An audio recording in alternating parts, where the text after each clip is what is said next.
अफगान सरहद से पाकिस्तान पर फिर हमला। अफगान बॉर्डर फोर्सेस की भारी हथियारों से चमन में बिला इश्तिहार फायरिंग। 6 पाकिस्तानी शहरी शहीद, 17 जख्मी। पाकिस्तानी फोर्सेस का जवाहरियत का मौसर जवाब। पाकिस्तान की अफगान बॉर्डर फोर्सेस की चमन बॉर्डर पर फायरिंग के वाक़े पर शदीद मजम्मत। ये अफगानिस्तान के इंस्पिरेशन इज फ्रॉम अफगानिस्तान। वो तो टीटीपी जो है वो दहशतगर्द हैं, वो उनके साथ BLA के साथ मिले हुए हैं। वो हो ही नहीं सकता अफगान अप्रूवल के बगैर। मैं नहीं कहता उन्होंने स्पेसिफिकली अप्रूव किया है प्रोजेक्ट को, मगर उनका कंट्रोल टीटीपी पे इतना लैक्स है, इतना जानबूझ के लैक्स है कि वो रोकते नहीं है इनको। जय हिंद, स्वागत है आपका हमारे चैनल पर एक और लेटेस्ट वीडियो में। दोस्तों, पाकिस्तान की इकनॉमी जिस तरह से अब बिल्कुल तहस नहस हो चुकी है और पाकिस्तान एक तरह से डिफॉल्ट हो चुका है, लेकिन उसके बावजूद भी पाकिस्तानी मीडिया कश्मीर का रोना रो रहा है और उससे बिल्कुल बाज नहीं आ रहा है, क्योंकि कश्मीर के चक्कर में आज तक जिस तरह पाकिस्तान ने जिहाद के नाम पर लोगों को पागल बना बना कर आतंकवाद सारी दुनिया भर को परोसा और हर जगह पर कश्मीर का रोना रवैया, उसका खामियाजा आज पाकिस्तान की जनता भुगत रही है। और पाकिस्तान के नेताओं ने और पाकिस्तानी आर्मी ने कश्मीर के नाम पर अपने खूब नोट छापे और अपनी जेबें भरी, लेकिन पाकिस्तानी मीडिया को आज भी देखिए किस तरह से कश्मीर याद आ रहा है। और जो आज एक भारत के फॉरेन मिनिस्टर एस जयशंकर ने जो पाकिस्तान के बारे में बयान दिया था, उससे भी पाकिस्तानी मीडिया काफ़ी तिल मिलाया हुआ है, क्योंकि पाकिस्तानी मीडिया हमेशा ही कोई भी बात हो तो कहता है कि हम भारत के साथ बात करेंगे तो बराबर की सतह पर। लेकिन दोस्तों, अब दोनों देशों का मुकाबला कहीं भी नहीं रहा है। भारत जितना ऊपर जा रहा है उतना ही पाकिस्तान नीचे गड्ढे में जा रहा है। तो ऐसे में दोस्तों हम आपको दिखा रहे हैं पाकिस्तानी मीडिया का एक बार फिर से कश्मीर को देखिए किस तरह का रोना रो रहा है। तो चलिए करते हैं वीडियो स्टार्ट। इससे पहले वीडियो को लाइक कीजिएगा, प्लीज़ हमारे चैनल को सब्सक्राइब कर लीजिएगा। चलिए करते हैं वीडियो स्टार्ट। अफगान सरहद से पाकिस्तान पर फिर हमला। अफगान बॉर्डर फोर्सेस की भारी हथियारों से चमन में बिला इश्तिहार फायरिंग। 6 पाकिस्तानी शहरी शहीद, 17 जख्मी। पाकिस्तानी फोर्सेस का जवाहरियत का मौसर जवाब। पाकिस्तान की अफगान बॉर्डर फोर्सेस की चमन बॉर्डर पर फायरिंग के वाक़े पर शदीद मजम्मत। तर्जुमान दफ्तर खारजा के मुताबिक शहरियों की हिफाजत फरीकैन की जिम्मेदारी है। ऐसे अफसोसनाक वाक़यात बाहिमी बरादराना ताल्लुकात के मुताबिक नहीं है। अफगान हुकाम जिम्मेदारों के खिलाफ सख्त कार्रवाई करे।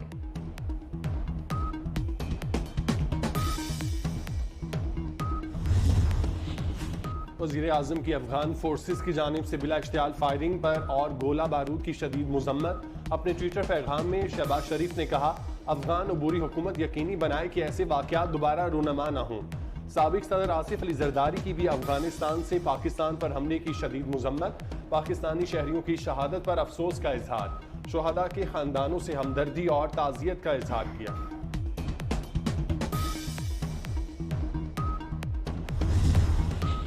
एमल वली खान को धमकियां मिलने का इंकशाफ। चेयरमैन पीपल्स पार्टी और वज़ीर खारजा बिलावल भुट्टो की रहनुमाई एनपी को मिलने वाली धमकियों की शदीद मजम्मत। कहते हैं एमल वली खान को धमकी अमेज टेलीफोन कॉल्स दहशतगर्दी है। मुतलका हुकाम इस मामले में मुलव्वस मुल्ज़िमान को कानून की गिरफ्त में लाएं। एमल वली खान की सिक्योरिटी को यकीनी बनाने का भी मुतालबा। नाज़रीन, OIC के सेक्रेटरी जनरल हुसैन ताहा इब्राहिम इन दिनों 3 रोज़ा दौरे पर पाकिस्तान में हैं। गुज़िश्ता रोज़ उनके साथ मुश्तरका प्रेस कॉन्फ्रेंस में वज़ीर ख़ारिजा बिलावल भुट्टो ज़रदारी ने कहा था कि OIC उम्मत मुस्लिमा के तर्जुमान है और मसला कश्मीर के पायदार हल के लिए किरदार अदा करेगी। ज़फ़र अली साहब, क्या OIC से तवक्को की जा सकती है कि मसला कश्मीर या फ़लस्तीन का जो मसला है उसके हल के लिए कोई किरदार अदा कर सके? कुछ नहीं, ज़ीरो। ये पूरा जो ऑर्गेनाइजेशन है ये एक टॉक शॉप है और कुछ नहीं है। क्या किया है इन्होंने कश्मीर पे? अरे यार, कश्मीर तो चलो हम लोग हैं, फ़लस्तीनियों के बारे में क्या किया है? क्या सपोर्ट उनको दिया है? क्या डिप्लोमेटिक रिलेशंस तोड़ा है? क्या इमदाद दे रहे हैं? गजा में मर रहे हैं लोग। ये तो मूडी साहब को झप्पियां दे रहे हैं। ये तो $77 बिलियन जाके हिंदुस्तान में इन्वेस्ट करना चाहते हैं। उनको रिवॉर्ड करना चाहते हैं कि मुसलमान की कत्ल हो रही है, हर रोज मुसलमान मारे जा रहे हैं, हर रोज इज्जत लूटी जा रही है मुसलमान औरतों की। और ये frankly it's a waste of time. जब चीज़ों को चाहे कहने के लिए वो अनाउंस करवा देते हैं through the OIC I don't see. क्या फ़र्क क्या है उसमें भाई?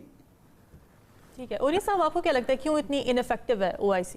नहीं बनाई इनफेक्टिवनेस लेके। महातिर मोहम्मद ने कहा था OIC, ये उसका खास फिक्रा था, खास तौर पे कहा करता था इसको। अच्छा। इसके बारे में असल में ना इन्होंने मुख्तलिफ लोगों को एम्प्लॉयमेंट्स दी हुई हैं।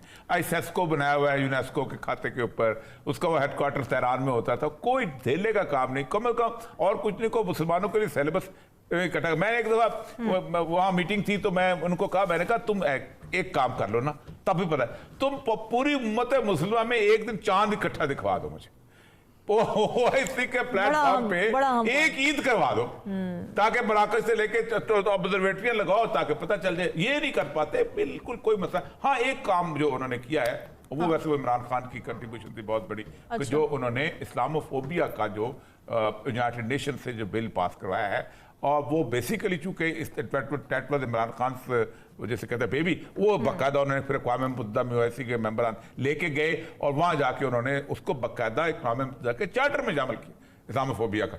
ये बहुत बड़ी कंट्रीब्यूशन थी। असल मसला ये नहीं होता, मसला ये होता है कि OIC जो है ना, इसके अंदर लीडरशिप का फुकदान है। जिस जमाने में जुल्फ़िकार अली भुट्टो था और वो शाह फैसल था, उधर नासिर था, उधर वो अपना कज़ाफ़ी था, ये सारे लोग इस वक्त थे। उस वक्त आपको याद होगा कि रबात की कॉन्फ्रेंस के अंदर वो याया खान ने कहा था कि इंडियन मुस्लिम्स का ये बंदा क्यों आया हुआ है, और रबात की कॉन्फ्रेंस में उन्होंने उठा के बाहर मारा था, निकालो इसको, ये क्यों आया हुआ है। उन्होंने कहा हम तो इंडियन मुस्लिम्स की वजह से बुलाया। उसने कहा मैं नहीं बैठता हूं उधर। तो ये आपकी हैसियत थी भुट्टो से पहले भी, पहली का। इस वक्त भुट्टो जब यहाँ पर आया था, जिस वक्त उसने कॉन्फ्रेंस बुलाई थी, कैफियत बन गई थी। ऑयल एज ए वेपन उस कॉन्फ्रेंस के बाद ही तो यूज किया है अपना उसने, अपना शाह फैसल ने। आप अंदाजा करें कि ये लेवल था कि बांग्लादेश को पाकिस्तान ने तस्लीम नहीं किया हुआ था, इंडिया ने उसको तोड़ा था। बांग्लादेश में हज आ गया।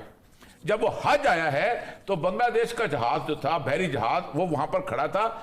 फैसल ने कहा ये जहाज अंदर नहीं आएगा जब तक इसके ऊपर पाकिस्तान का फ्लैग नहीं लहराएंगे। मैं मानता ही नहीं हूं तुम्हें, तो मैं तुम्हें कैसे हज करने दूं।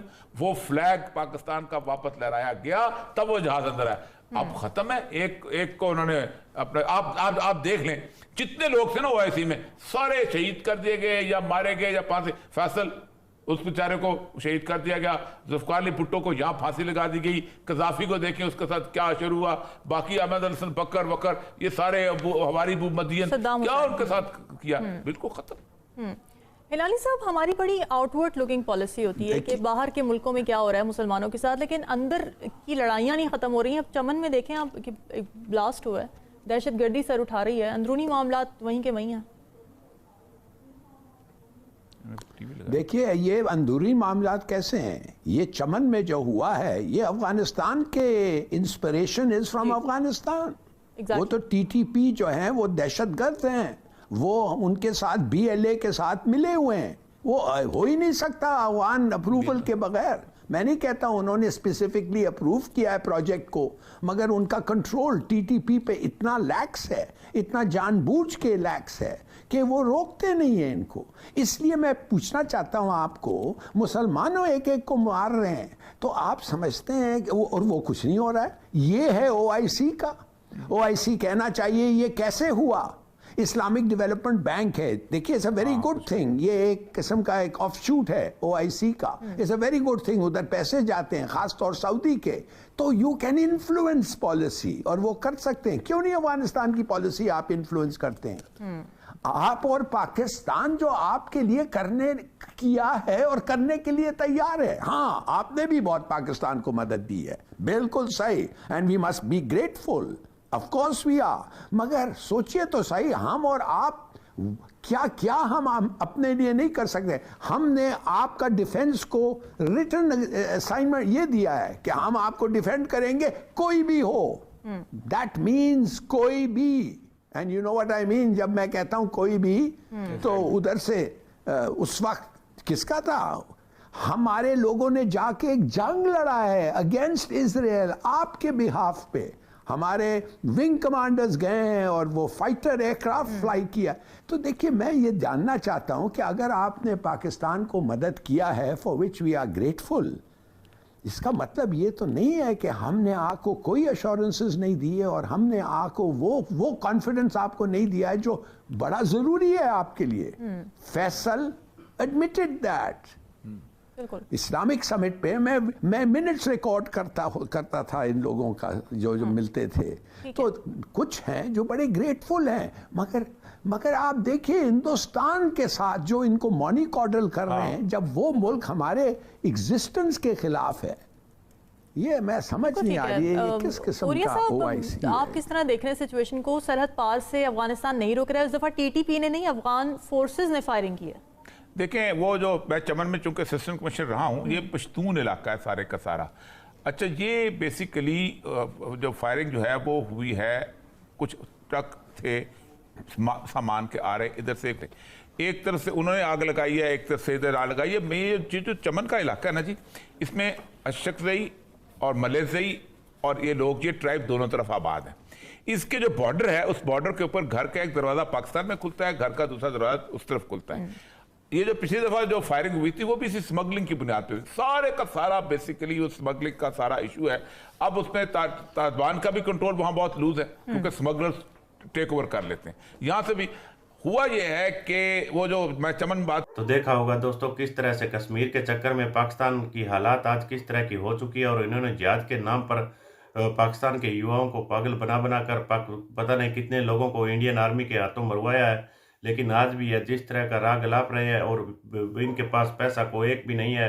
कराची की पोर्ट पर जितने भी फल और सब्जियां पाकिस्तानियों के पेट तक नहीं पहुंच रही है, वह वहां पर सड़ रही है। लेकिन उसके बावजूद भी ये स्टूडियो में बैठ कर अपनी इकनॉमी पर बात न करके देखिए किस तरह का कश्मीर रोना रो रहे हैं। तो दोस्तों इससे बड़ी इनके लिए शर्म की बात क्या होगी। तो दोस्तों हम आपके लिए इसी तरह की एक से एक लेटेस्ट वीडियो लेकर आते रहेंगे। मिलते हैं अगले वीडियो में, तब तक जय हिंद, वंदे मातरम।